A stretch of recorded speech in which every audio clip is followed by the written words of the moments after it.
Guarantee की बात की जा रही थी कल, गारंटी ये तो समय बताएगा।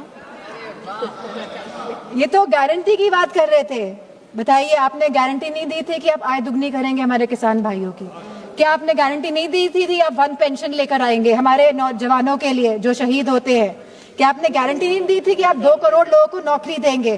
क्या आपने गारंटी नहीं दी थी कि आप मुफ्त सिलेंडर देंगे? क्या आप यूपी में गारंटी देके नहीं आए थे कि होली और दिवाली में आप महिलाओं को मुफ्त सिलेंडर देने का कार्य करेंगे?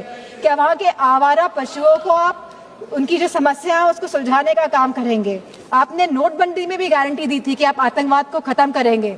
आप सबसे ज्यादा घटनाएं आतंकवाद की अगर हुई हैं तो भारतीय जनता पार्टी की सरकार के समय हुई है। चाहे वो पुलवामा हो, चाहे वो पहलगाम की घटना हो, चाहे वो नक्सलवादियों की घटनाएं हो, सबसे ज्यादा अगर हमारे जवान शहीद हुए हैं तो भारतीय जनता पार्टी के समय में शहीद हुए हैं।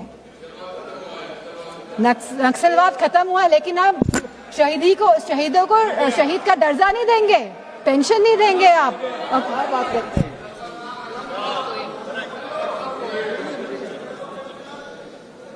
तो मैं केवल ये बात कहना चाहती हूँ कि बचपन में हम सबने कहानी सुनी थी रेड राइडिंग हुड की, सब बच्चों ने सुनी है। हम आज भी अपने उसको जहन में रखते हैं कि किस तरह एक नन्ही सी बच्ची जो अपनी दादी माँ से मिलने जाती है, बहुत खुशी के साथ वो जाती है, वो जंगल में भटक जाती है, उसे घर पहुंचने में दादी माँ के रात हो जाती है।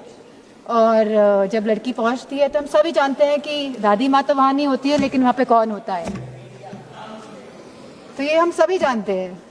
तो ये जो सरकार है, ये डिलिमिटेशन का जो मुखौटा, जो ये आरक्षण का, महिला आरक्षण का जो मुखौटा पहने हुए है कि हम महिलाओं को आरक्षण देने का कार्य करें, लेकिन वाकई में ये डिलिमिटेशन के प्रयोग से अपने आप को सशक्त करने की बात कर रहे हैं। ये चाहते हैं कि सत्ता में बने रहें, ये नहीं चाहते कि जातिगत जनगणना हो, ये नहीं चाहते कि हमारी दलित, ओबीसी माताओं बहनों को, हमारी अल्पसंख्यक बहनों को आरक्षण मिले, वो आगे बढ़े। इन्हीं शब्दों के साथ मैं अपनी बात को समाप्त करती हूँ। धन्यवाद।